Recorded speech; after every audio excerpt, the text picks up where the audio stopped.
செடியை பதியம் எப்படி போடுறதுன்னு சொல்லிட்டுங்க. இது மாதிரி இந்த அளவுக்கு கட் பண்ணி ஷார்ப்பாக, இந்த ஷார்ப்னஸ் வந்தால் தான் நமக்கு வந்து செடி வந்து தழைக்கும்.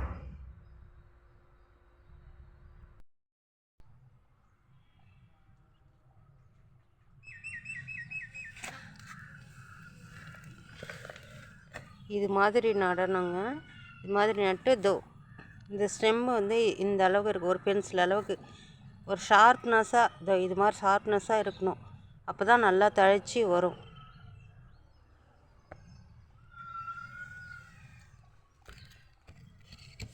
இப்படி நல்லா கொஞ்சம் அதிகமாக கொஞ்சம் ஆழத்தில் போட்டு வச்சோம்னா தழைச்சி வரும்.